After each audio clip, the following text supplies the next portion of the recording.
अधिक शुभ चिंतक कौन? आपके पिताजी कहते हैं शराब मत पीना, पत्नी कहती होगी, आपका भाई कहता होगा शराब मत पीना, और आपके दोस्त कहते हैं यार पी लो, एक पैक में क्या रखा है। तो अब बताओ कि आपके पिता, आपका भाई, आपकी पत्नी, आपका बेटा या आपका ये दास अनिरुद्ध, हम आपके ज्यादा शुभ चिंतक हैं जो ये कहते हैं शराब मत पियो, या आपके दोस्त ज्यादा शुभ चिंतक है जो कहते हैं यार एक पैक पी लो क्या बिगड़ता है? आप बताओ कौन आपका शुभ चिंतक है? आपके पिताजी, आपकी माताजी, आपकी पत्नी, आपका बेटा, आपका भाई, आपका गुरु या फिर आपका दोस्त? कौन ज्यादा शुभ चिंतक है? पिताजी हैं, शुभ चिंतक है ना, वो कहते हैं ना मत पियो, फिर भी आप पीते हैं। किनके कहने से? वो दोस्त नहीं है। यदि दोस्त होता तो आपको शराब पिलाता ही नहीं। दोस्त कभी अपने दोस्त को गलत राह नहीं दिखा सकता। दोस्त तो कहेगा यार मैं पीता हूं शराब, तुम मत पीना, ये गलत। ये दोस्त जो खुद दोस्त कहे कि मैं गलत हूं पर तुम गलत ना होना, ये दोस्त ये है कि अपने दोस्त को गलत ना होने दे। वो दोस्त नहीं होता कि यार मैं गलत हूं तुम भी गलत हो जाओ। ये दोस्त नहीं, ये दुश्मन है।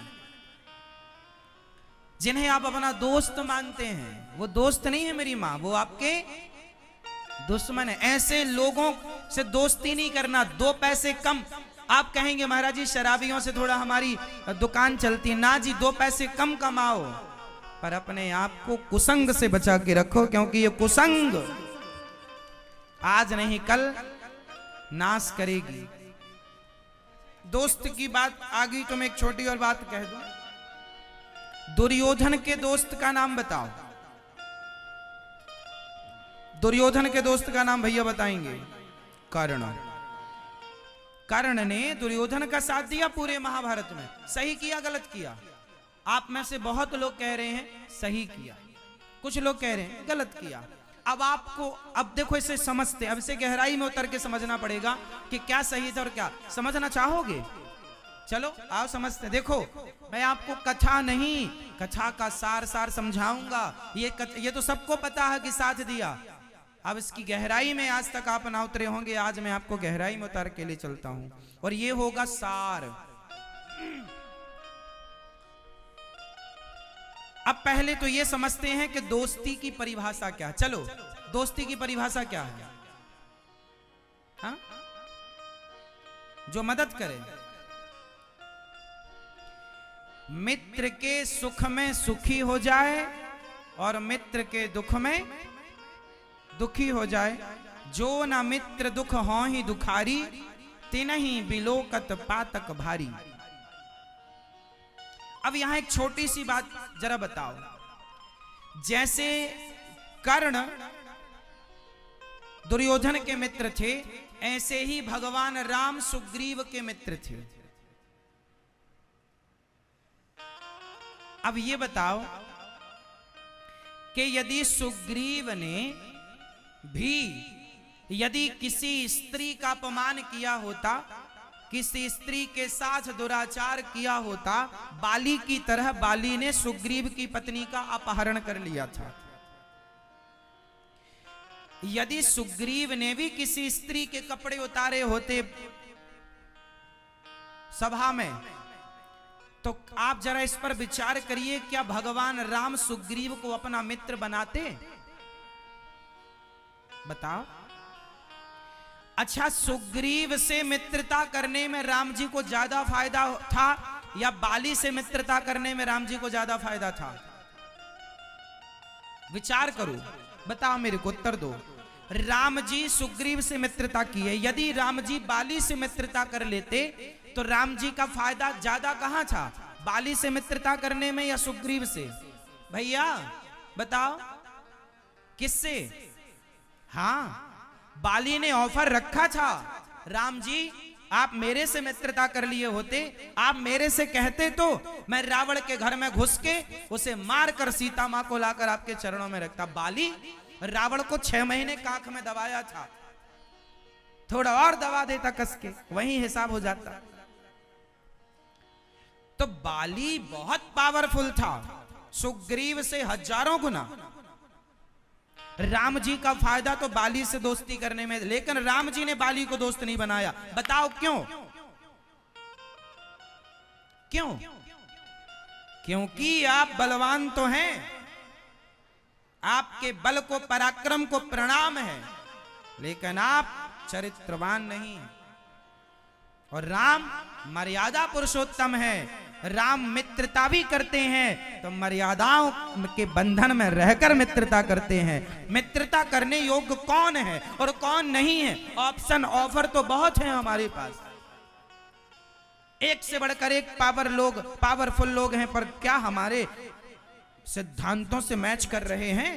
क्या राम के सिद्धांतों से बाली मैच कर पाता?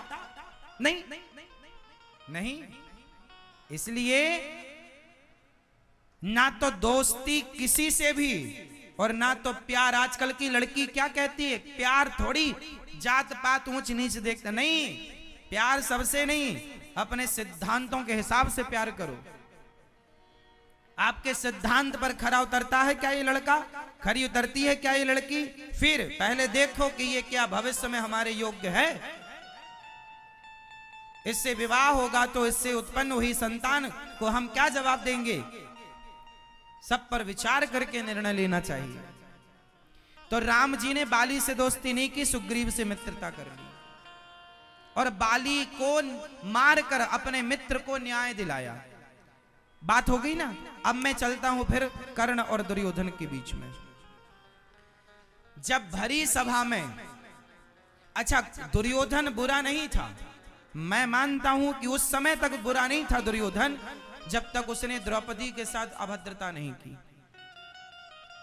लेकिन जब भरी सभा में द्रौपदी के बाल पकड़कर लाए गए, सभा लगी, हजारों लोग बैठे और वहां दुर्योधन बैठा, वहां कर्ण बैठे और पांचों पांडव सिर झुकाकर बैठे, क्योंकि वो जुआ हार चुके थे, वो पराजय स्वीकार कर चुके थे, वो दासत्व स्वीकार कर चुके थे। तब दुर्योधन ने अपने भाई से क्या बोला? दुशासन, द्रौपदी के कपड़े उतार दो। अब बताओ, एक छोटी सी बात जरा समझो कि सभा लगी हो, जरा कल्पना करो उस टाइम का कि सभा में हजारों लोग बैठे हों और आपका दोस्त कह रहा है कि जरा इस महिला के कपड़े उतार दो, तो क्या आप दोस्ती के नाते अपने दोस्त को समझा नहीं सकते कि मित्र ये गलत है? तुम बाल पकड़कर ले आए यहां तक ठीक है, तुम जीत गए, तुमने जुए में उसे जीत लिया, यहां तक सब सही है, ठीक है, पर तुम भरी सभा में निर्वस्त्र करके क्या हासिल करोगे? एक स्त्री की इज्जत समाज के सामने लूट कर क्या पाओगे? क्या कर्ण को, कर्ण ज्ञानी थे, कर्ण समझदार थे, कर्ण बलवान थे, मतलब कर्ण से हम लोग उम्मीद कर सकते हैं कि वो थोड़ा तो दुर्योधन को समझाते। क्यों जी? आपका दोस्त, यदि आपका दोस्त ऐसी हरकत करता दुर्योधन टाइप की, तो आप बताओ अपने दोस्त से क्या कहते? आपका मित्र कहे कि जी इसके कपड़े उतार दो, तो आप क्या करेंगे? आप भी सहयोगी बन जाएंगे। यदि आप सहयोगी बन गए तो ये दोस्ती नहीं है। दोस्ती तो ये है कि अपने दोस्त को गलत से रोको। राम जी ने पहली बार में सुग्रीव की मदद नहीं की। जब बाली और सुग्रीव का युद्ध हुआ, याद है आपको, जब बाली और सुग्रीव का युद्ध हुआ तो पहली बार में राम जी ने बाली को नहीं मारा, सुग्रीव पिट के आया। बोले क्यों नहीं मारे? राम जी बोले एक रूप भ्राता तुम दोनों एक से थे, इसलिए मैं कंफ्यूज हो गया। कंफ्यूज नहीं हुए, राम जी तो ये चाहते थे कि एक मौका देना चाहिए इन भाइयों को अपनी गलती सुधारने का। शायद दोनों को एहसास हो जाए कि हम भाइयों को इस तरह नहीं लड़ना चाहिए, क्योंकि एक भाई भरत भी हैं जो भाई के लिए अयोध्या का सिंहासन छोड़ के आए हैं। एक मौका दिया राम जी ने, मानो सुग्रीव को समझाया, बाली को समझाया कि भैया तुम भाई हो, सगे हो, क्यों खून खराबा करते हो आपस में?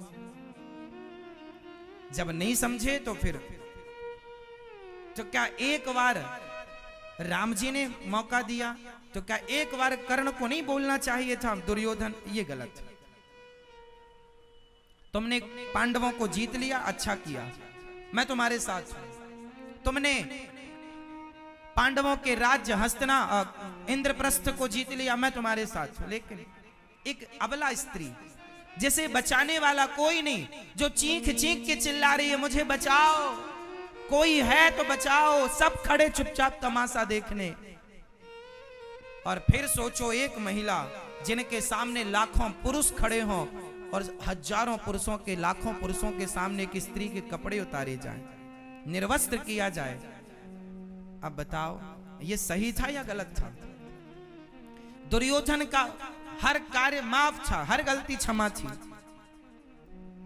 लेकिन जिस सभा में कर्ण बैठे हों, कर्ण जैसे बुद्धिजीवी बैठे हों, समझदार बैठे हों, उस सभा से ये उम्मीद तो नहीं की जा सकती। फिर आपका इतना योग्य होना किस काम का? पितामह भीष्म वहां बैठे हैं,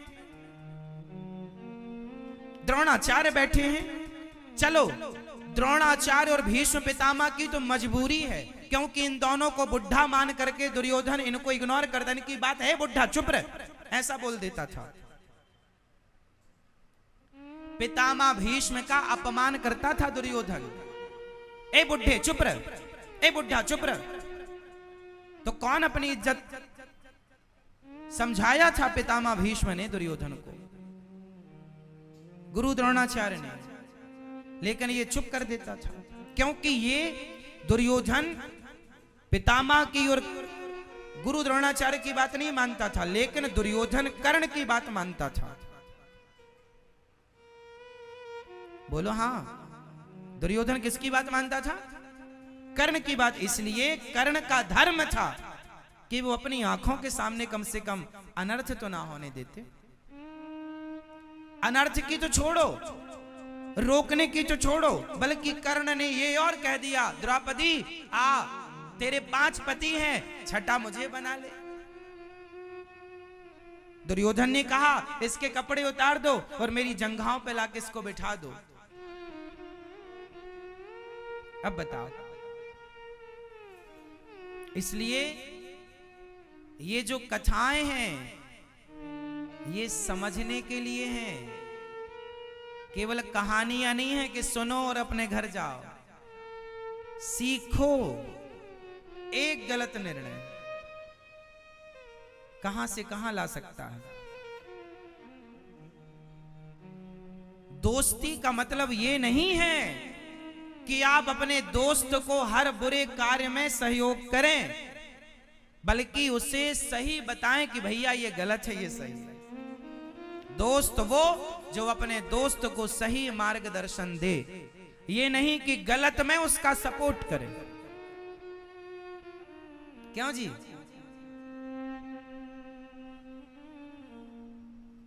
कर्ण को अंग देश का राजा बनाया था दुर्योधन ने। कर्ण को कहां का राजा बनाया? अंग देश, जो आज वर्तमान में पूर्वी चंपारण इत्यादि बिहार में वो जगह है, अंग देश का राजा। अब एक बात बताओ, कोई आदमी आपको कहीं की संपत्ति दिलाए और फिर कहे कि जी मैंने तुम्हें तो राजा बनाया है, अब तुम हर बुरे काम में मेरा साथ दोगे क्योंकि मैंने तो तुम्हें राजा बनाया है। इसलिए कहता हूं कभी किसी के एहसानों तले मत दबना। देखो सीख कितनी बड़ी है। दुर्योधन के एहसानों तले कर्ण दब गए, इसलिए कर्ण से हर बुरा काम, हर गलत काम दुर्योधन ने करवाया। इसलिए गरीबी आए तो 4 दिन की होती है, सह लेना, ज्यादा एहसान मत रखना किसी का। गरीबी 4 दिन बाद चली जाएगी, पर एहसान सारी जिंदगी का रहेगा। बोलो हाँ। गरीबी कितने दिन की? गरीबी कुछ दिनों में चली जाएगी, पर एहसान, इसलिए किसी के एहसानों तले मत दबना। कर्ण दब गए तो परिणाम देखो, हर गलत काम करना पड़ रहा है, जबकि कर्ण योग्य हैं। हर प्रकार से उनकी योग्यता में दानवीर कर्ण कहे जाते हैं। उनके जैसा कोई दानी नहीं, उनके जैसा कोई योद्धा नहीं, उनके जैसा कोई नीतिज्ञ नहीं, उनके जैसा कोई ज्ञानी नहीं, पर दुर्योधन ने उनसे गलत कराया। अब आपके लिए मैसेज ये है कि आप ऐसे किसी दोस्त के चक्कर में नहीं पड़ेंगे जो आपके ऊपर एहसान करके और आपसे गलत कराए।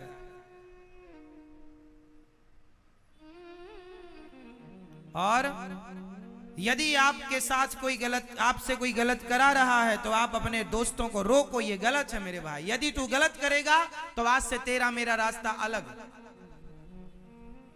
कर्ण को कह देना था कि नहीं मित्र, मैं मित्र हूं तेरा, निभाऊंगा दोस्ती, तेरे लिए मरूंगा, परंतु एक नारी का अपमान मेरे सामने तू नहीं कर सकता, ये नहीं। फिर देखो कर्ण की और कितनी जय जयकार होती। कर्ण के एक इस शब्द से कर्ण का स्टेटस और क्या होता। लेकिन आपने साथ दे दिया गलत में। इसलिए दोस्ती की परिभाषा वो नहीं है जो कर्ण ने निभाई। इसलिए भगवान ने आखिरी में कर्ण को समझाया था कि भाई तुम कौरवों का साथ मत दो, तुम कुंती पुत्र हो। लेकिन कर्ण के अंदर एक इच्छा थी। क्या था? अच्छा, कर्ण की क्या इच्छा थी बताओ। मैया, ओ मेरी मां, कर्ण की क्या इच्छा थी? जोर से। कर्ण की इच्छा थी कि मैं सर्वश्रेष्ठ धनुर्धर कहलाऊं, उसके लिए अर्जुन को मारना पड़े तो मारूंगा। कुंती ने कहा कि बेटा तू मेरा पुत्र है, तुम बड़े हो, अर्जुन छोटा है, युधिष्ठिर छोटा है, तुम बड़े हो। ये जानकर भी कर्ण ने क्या कहा था? मां तेरे 5 पुत्र जीवित रहेंगे, या तो अर्जुन जीवित रहेगा या तो कर्ण, दोनों नहीं रह सकते। क्यों? क्योंकि कहीं ना कहीं कर्ण को ये चाह थी कि मैं बनूं। मतलब अपने भाई को मारकर सर्वश्रेष्ठ धनुर्धर कहलाने की इच्छा रखना कर्ण जैसों के लिए शोभनीय तो नहीं था। जान लेने के बाद, नहीं जानते तो विषय अलग था कि भाई पता ही नहीं था। क्यों जी? ये जान गए आप कि ये मेरा भाई है, और यदि आप अपने भाई को मारकर श्रेष्ठ बनना चाहते हैं तो ऐसे भाई तो इसे कलयुग में ढेर हैं जो अपने भाई को मार के उसकी संपत्ति हड़प रहे हैं। क्यों जी?